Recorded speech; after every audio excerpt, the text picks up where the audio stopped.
¿Cuánto nos gusta comer? ¿Verdad que sí? Más cuando es algo sabroso, lo que a usted le gusta, wow. No quiere que nadie le quite, ¿verdad? Si es posible que le ponga más. Capítulo 6 de Juan, versículo 9. Vamos a hablar sobre la merienda espiritual que debe de tener un hogar cristiano. La merienda espiritual que debe tener todo hogar cristiano. Es un evento muy importante en el que se está narrando acá. La multitud, hay una escena acá. La multitud, los discípulos, estaba un niño y el importante que no debe de faltar, que se llama Jesús. 4 escenas diferentes. Jesús habla, los discípulos oyen y reaccionan, y una multitud con hambre y un niño. De eso vamos a hablar en esta mañana. Dice así, capítulo 6, 9 de Juan. Aquí está un muchacho que tiene 5 panes de cebada y 2 pececillos. Y viene aquí el razonamiento de Felipe o Andrés. Y dice más, ¿qué es esto para tantos? Podemos responder nosotros, ¿qué es esto para tantos cuando hay tanta necesidad? Amén. Puede sentarse. Quiero, hermanos, tomar una pequeña reflexión en esta mañana y tomar 2 cosas que habla el evangelista Juan. Número 1, el niño y lo que él poseía en ese momento, lo que él tenía en su haber. Y lo que él tenía era 5 panes de cebada y 2 pececillos. Y quiero referirme en esta hora sobre qué representa, qué pensó la mamá de este niño. No tiene nombre, no dice de dónde procedía, pero lo importante es con quién anduvo este niño, hacia dónde se dirigió en ese momento, el cual creo que había entrado una inquietud de aquel niño de querer seguir oyendo a Jesús, porque cuando él hablaba algo extraordinario sucedía, las cosas eran transformadas. Y aquel niño, creo que desde temprano le dijo, mami, hoy me toca ir donde está Jesús y no sé a qué hora voy a regresar. Y la mamá inmediatamente dijo, pues niño, dijo, antes que te vayas te voy a preparar tu merienda. Antes que te vayas te voy a preparar tu comidita. Y me da la curiosidad de ver que 5 panes y 2 peces. ¿Qué representa en realidad? ¿Por qué aquel niño tenía, sin pensar su mamá, que esa porción de comida iba a servir para que muchas personas puedan ser alimentadas?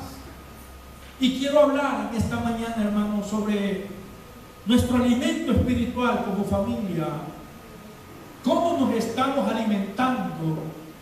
Y quiero hablar de los primeros 5 peces primero. Las 5, lo que representa cada pan. Para nosotros en nuestra vida, en nuestro desarrollo, lo que debemos de transmitir a nuestros hijos en estos tiempos que estamos viviendo. El primer pan, hermanos,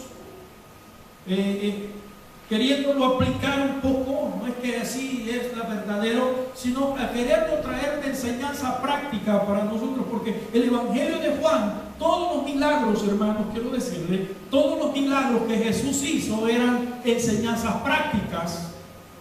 Traía una enseñanza, no como los demás evangelios.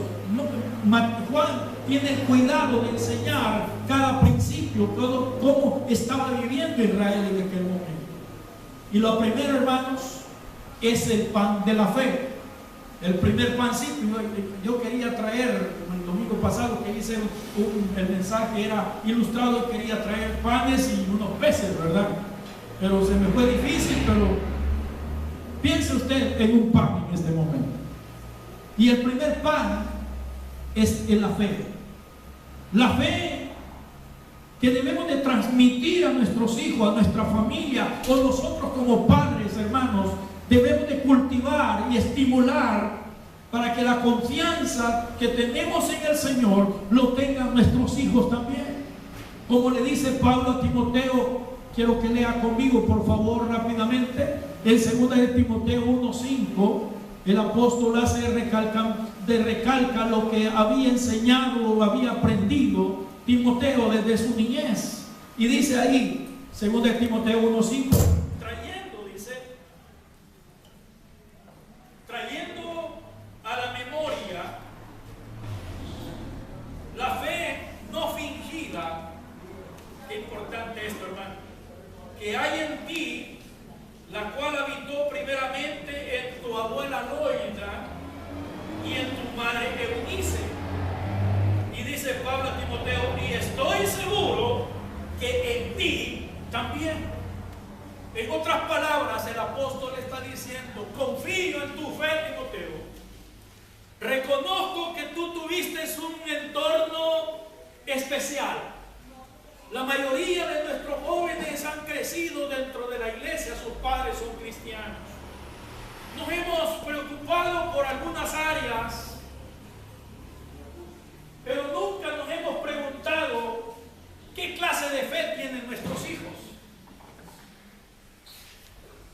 Porque quieras o no, nuestros hijos vienen porque usted viene a la iglesia. No tienen sus propios criterios, no tienen sus propias convicciones, porque ha dependido. Entonces la fe, hermano, se transmite para que se desarrolle y esa fe pueda llevarnos a diferentes lugares. Los hijos deben de descubrir el secreto de la fe y cuál es la relación que tenemos como padres, la relación que tenemos con nuestro Dios. Debemos de transmitirla. Por eso Pablo le dice, trayendo a la memoria la fe no fingida que hay en ti, porque primero le dice, creo que la misma fe que estuvo en tu abuela Loida y en tu madre Eunice, sé que están en ti. Por eso, hermanos, creo que en estos tiempos necesitamos más que cualquier otra cosa. Es cierto, es importante interesarnos por el crecimiento intelectual, porque ellos conozcan y puedan alcanzar cualquier título académico, pero eso es una parte de su desarrollo. El verdadero desarrollo se hace en la palabra de Dios. Y como iglesia creo que debemos de preocuparnos hoy más que nunca a que nuestros hijos puedan desarrollar esa fe, a que sepan que cuando usted le dice no hay, ellos digan, pues papá, voy a orar para que Dios te dé.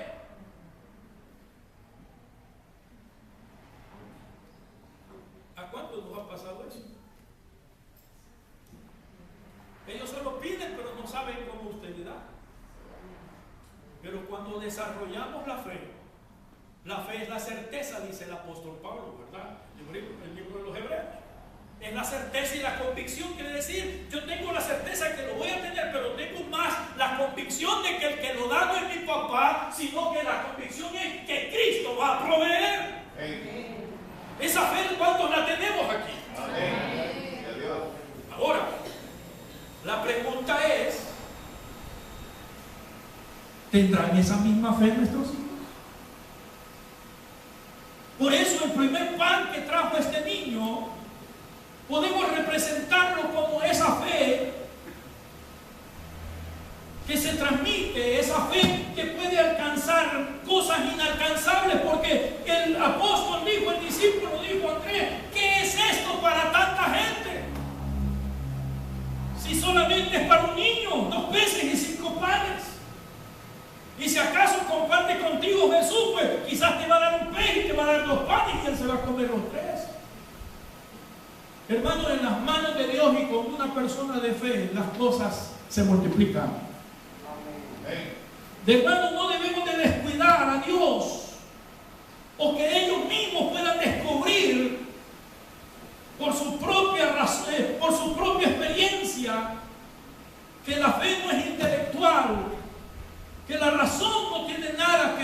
la fe. La fe solo es de creer nada más. Porque la razón de Andrés era: no se puede dar de comer más de 5,000 personas, según la Escritura. Por eso, hermanos, de aquí en adelante preocupémonos por la fe que estamos dando a nuestros hijos. No es solamente de traerlos a la iglesia, no es solamente de enviarlos a una escuela dominical, sino en el hogar nosotros como padres tenemos la obligación de transmitir los principios que tiene la palabra de Dios.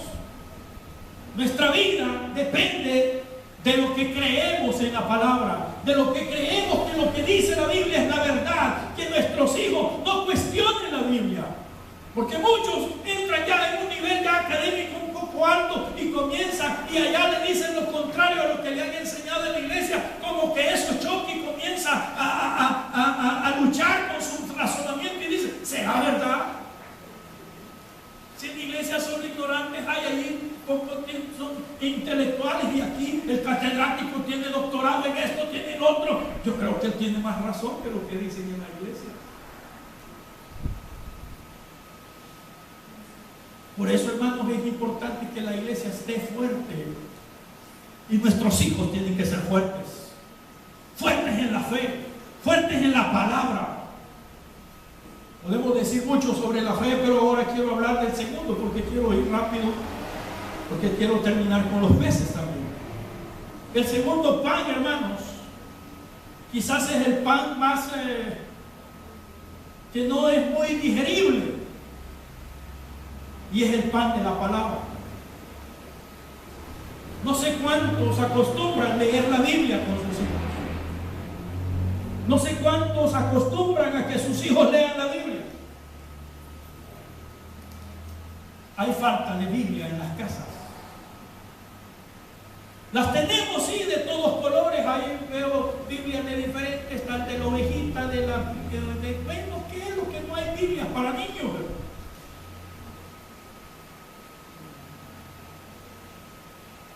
Pero hay falta de palabra. En 1 Timoteo 4:13, todos conocemos ese versículo, y dice, versículo 13 al 15: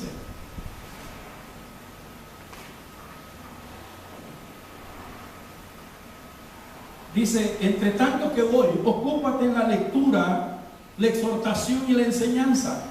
No descuides el don que hay en ti, que fue dado por mediante profecía, por la imposición de manos del presbiterio.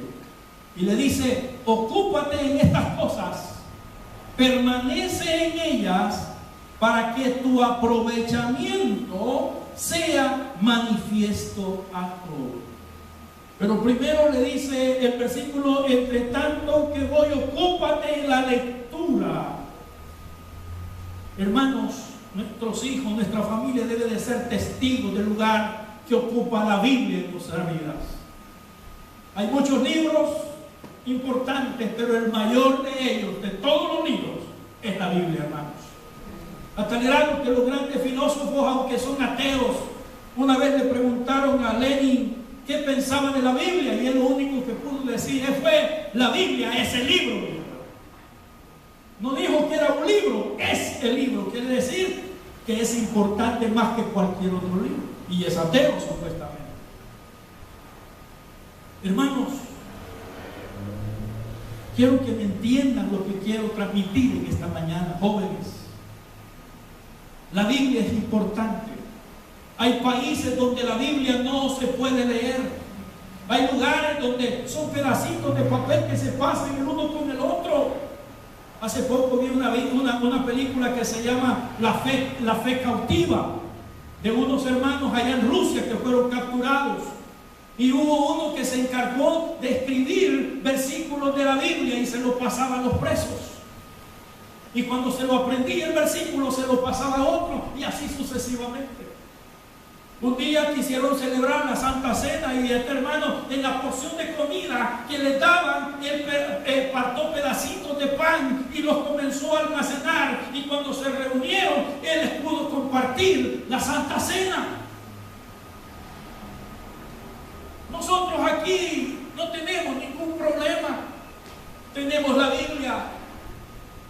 Pero hay una dificultad tremenda que no nos gusta leer. No le hemos inculcado esa disciplina a nuestros hijos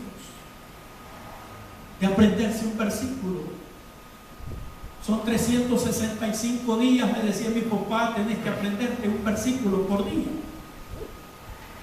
¿Se acuerdan antes cuando había los famosos esgrimas bíblicos, verdad? Hoy si hacemos, pues mucho todavía nos falta, ¿verdad?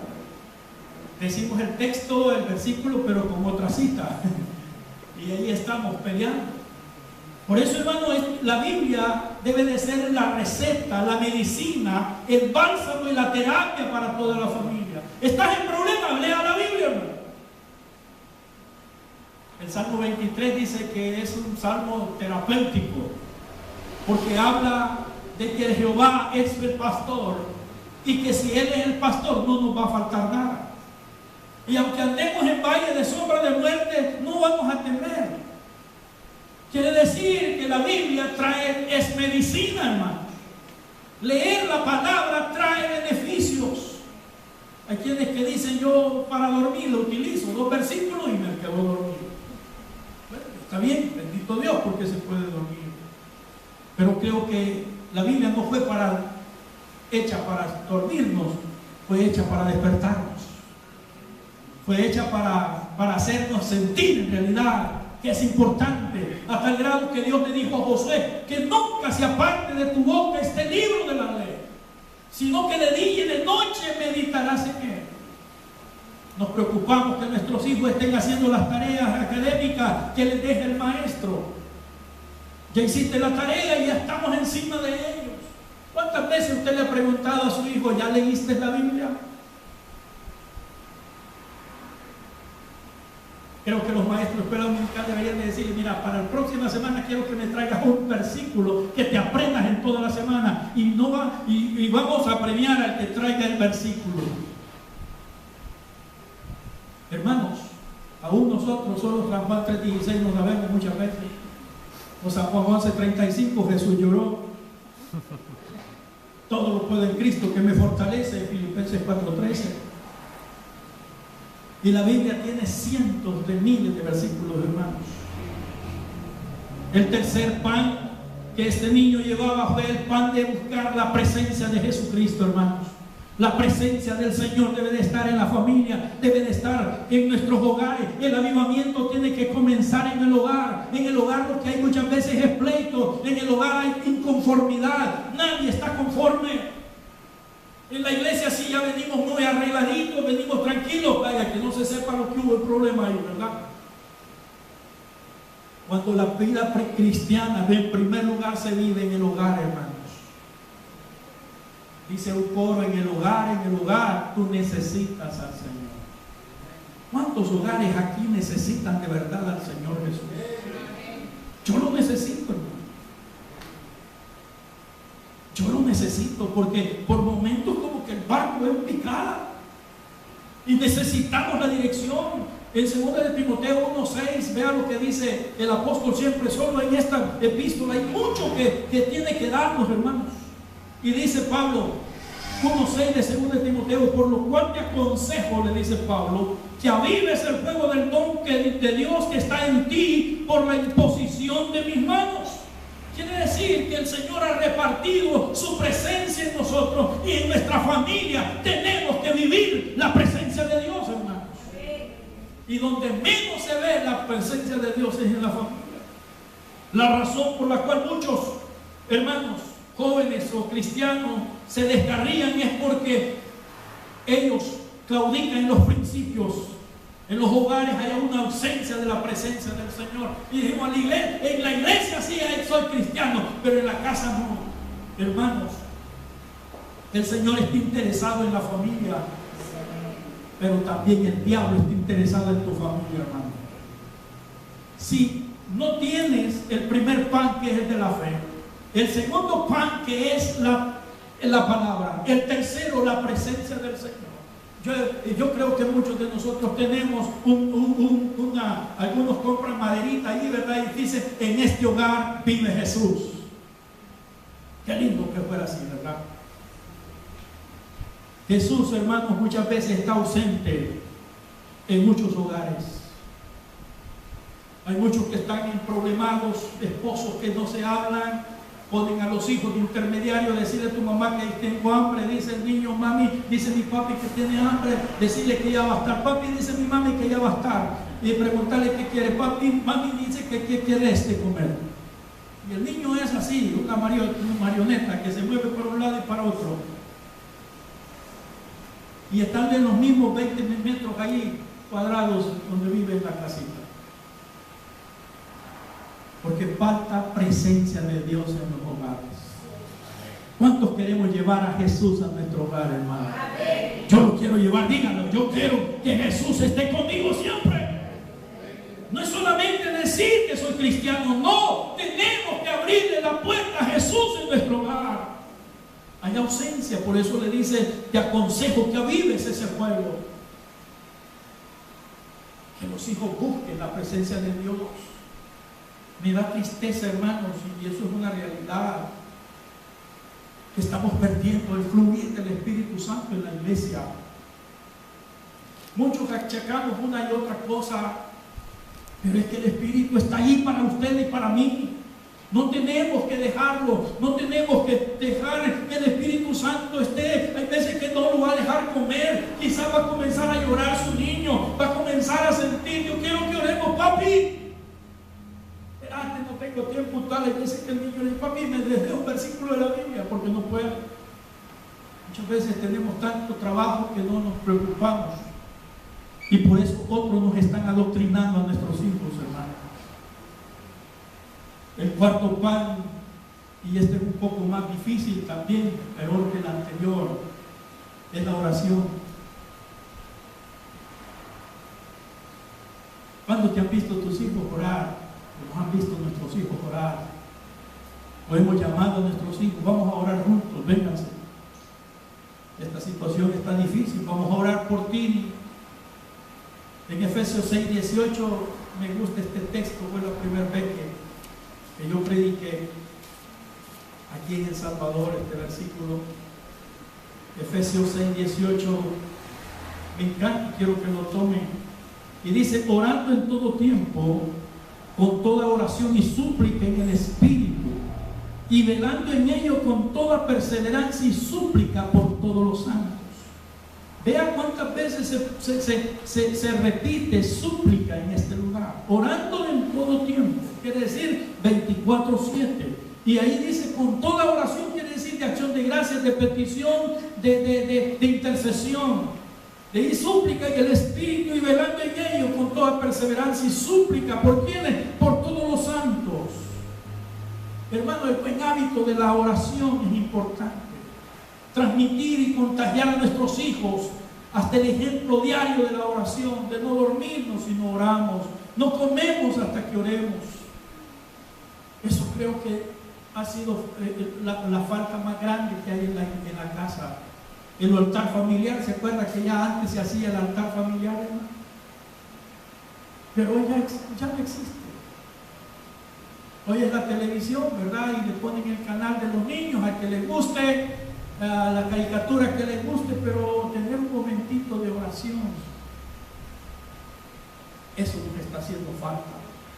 Y por eso la familia está siendo atormentada, nuestros hijos están siendo atormentados por el enemigo. Pero si tú oras, como dice el versículo 18, vas a interceder por tus hijos. Señor, cubre a mi hija, cubre a mi hijo, que ninguna mano del diablo pueda tocarlo, ningún hombre malo pueda querer estropear la vida de mi hija en cualquier lado donde se mueva. Hermanos, son las oraciones que deben de haber como padres que somos nosotros.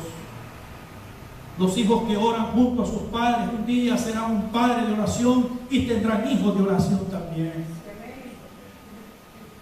La oración tiene poder, ¿sabe usted? Al 4 panes, ¿cuál nos hace falta, hermanos? El pan de la fe, el pan de la palabra, el pan de la presencia de Dios, el pan de la oración. Y el último pan, este nos envuelve a nosotros. el pan de tener un padre creyente de verdad. Somos creyentes, hermano, de verdad, verdaderos hijos de Dios. Porque muchas veces podemos fingir, hermano. Por eso Pablo le dice, la fe no fingida. Podemos aparentar que somos, pero no somos. Y a Dios no le podemos engañar, es por demás. Gálatas dice, no os engañéis, Dios no puede ser burlado. Podemos engañar a la esposa nos puede engañar a nosotros, nos podemos engañar a los hijos, pero al Señor, hermano, intenta engañar y te va a ir mal. Ser padre no es solamente traer un hijo. Puede aquella palabra de reto de valientes, cuando está platicando dos policías y duele esa palabra que le dice porque le dice, yo tuve un hijo, y le dice un negrito, le dice, mira, cualquier tonto puede tener un hijo. Fíjense. Wow, me puso las orejas un poco. ¿Ah? Sí. Pero ser padre es otra cosa. Padre responsable. No solamente en lo académico, no solamente llevándole el pan, la comida, sino en su desarrollo, en su crecimiento espiritual. Hermano, que nuestros hijos no se les impide que llegue a niveles grandes académicamente, pero que sea un gigante en la palabra, que sea un gigante en lo que dice cuando él se espanta y me oye hablar de la Biblia. Porque a muchos jóvenes no les gusta hablar de la Biblia. ¿Por qué no? Mire, no me ponga a predicar. Yo desde muy pequeño fui predicador, a los 14 años comencé a predicar. Y me encantó, desde entonces soy un predicador. Porque esto es lindo, pararse y predicar de este libro y que recibir de Dios lo que quiere que uno le dé, hermano, es algo especial. Los hijos son un reflejo de la espiritualidad de los padres. Wow, eso es tremendo, hermano. Si tú eres espiritual, papá, tus hijos serán espirituales.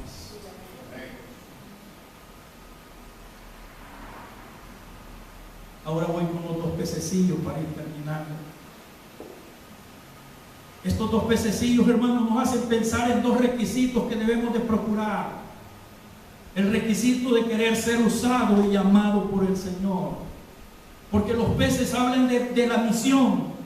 Acuérdense que Jesús le dijo a los discípulos, vengan y los voy a hacer pescadores de hombres. Amén. ¿Cuántos somos pescadores de hombres acá? El pez del llamamiento, hermano, debe de incluir en el merienda espiritual de nuestros hijos. Y decir, yo no sé qué es lo que le vas a dar a mi hijo, Señor. Yo lo quiero enfilar. Por eso el Salmo 127 dice que bienaventurado el hombre que llenó su aljaba de ellos, que son como flechas en manos del valiente. Las saetas son esas flechas. Tus hijos son flechas, hermanos. ¿Cómo direccionas a tus hijos? Ay, este cipote, a ver qué va a hacer. Y usted tira la flecha a la deriva. No, usted tiene que saber hacia dónde lo quiere dirigir. Amén. ¿Sabes para dónde estás dirigiendo a tus hijos? Pero si tú enfilas a tus hijos y crees en lo que ellos quieren ser, las cosas van a ser. Una de las cosas que debemos de aprender, padres, no les impongas a tus hijos la carrera que ellos estudien. Porque no será el sueño de tu hijo, será tu sueño. Dice usted, yo sueño que mi hijo sea doctor. Y tu hijo al nomás ver una gallina muerta se desmaya. No sé si me entiendes. Yo tuve un amigo que, porque el papá decía tal cosa y él tenía otra habilidad, estudió la carrera y le dijo, papá, aquí te entrego el título. Este es tuyo, ahora déjame, voy a estudiar lo que yo quiero.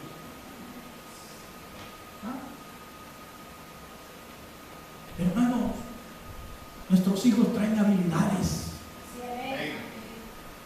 Y los encargados de direccionarlos somos nosotros.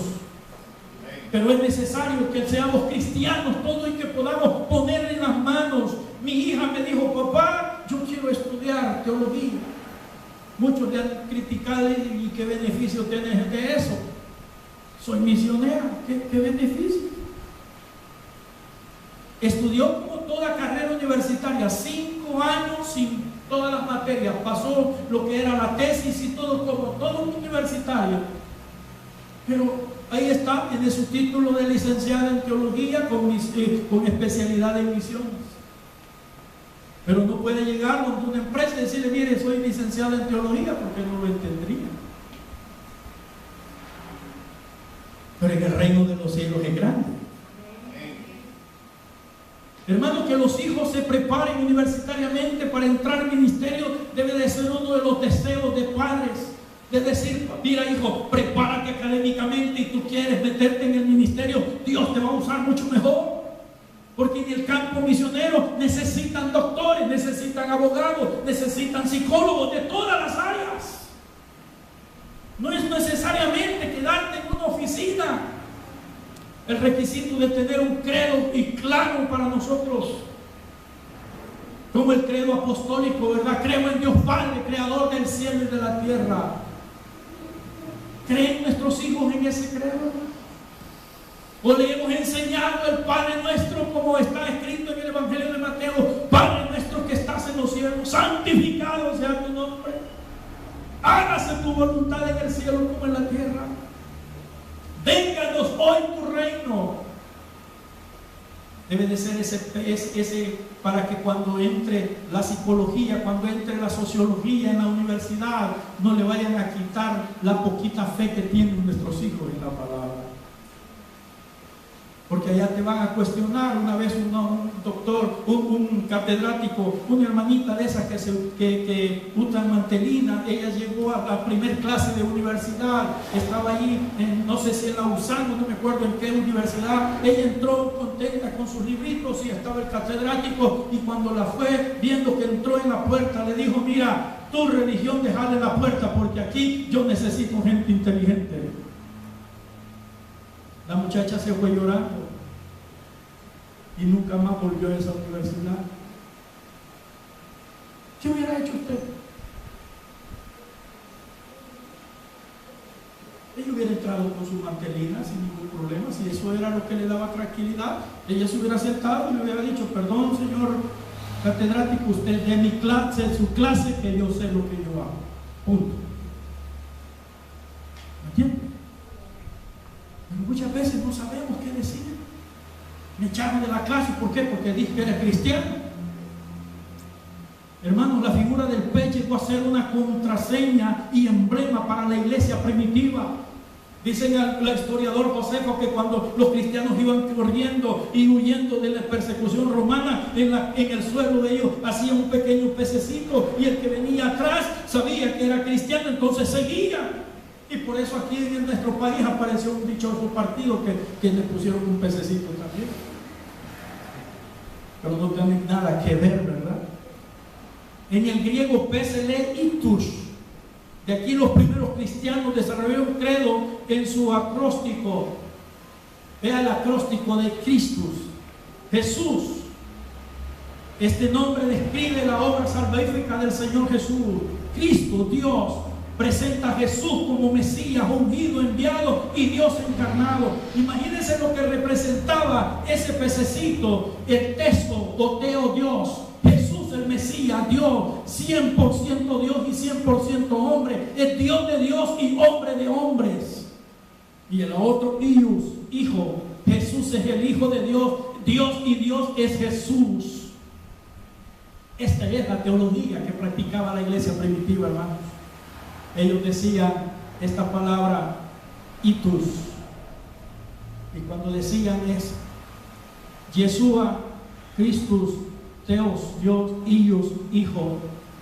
Jesús es el ungido, el unigénito Hijo de Dios, el cual tenemos que llevar adelante, hermanos. La clave del avivamiento en el hogar es que los hijos lleguen a conocer a Jesús como Señor y Salvador personal en realidad, hermanos. No olvidemos que el nuevo nacimiento no es hereditario, no es sacramental, no es denominacional, es espiritual. Lo que el Señor le dijo a Nicodemo: te es necesario nacer de nuevo, te es necesario nacer del agua y del espíritu. Nuestros hijos, nuestra familia tienen que nacer del agua y del espíritu, hermanos, para ser agradables delante de Dios. En la iglesia no se nace porque se integra a una iglesia, se nace en el Espíritu. Y para concluir, estos panes de este niño sirvieron a decir Jesús estas palabras: hacer recostar la gente. Y había mucha hierba en aquel lugar, y se recostaron como número de 5,000 varones. Y tomó Jesús aquellos panes, y habiendo dado gracias, los partió entre los discípulos, y los discípulos entre los que estaban acostados, asimismo de los peces, cuantos querían. Y cuando se hubieron saciado, dijo Jesús a sus discípulos: recoged los pedazos que sobraron, para que no se pierda nada. La provisión de Dios no se pierde, hermanos. Por eso en esta mañana pensemos cuál es nuestra merienda como familia, cuál es nuestra alimentación que estamos procurando para nuestros hijos. Hermano, no se vayan por otro lado con sus hijos, vénganse a la iglesia. Pasen por primera vez por la iglesia el día sábado, los días del sábado jóvenes. No se lo lleven al parque, no se lo lleven a Multiplaza a comprar. Tráiganlo a la iglesia. Y después pueden llevarlos a cenar. Pero primero cumplan con Dios. Porque honestamente, hermano, y eso lo digo con toda propiedad como pastor que soy, no están cumpliendo con padres.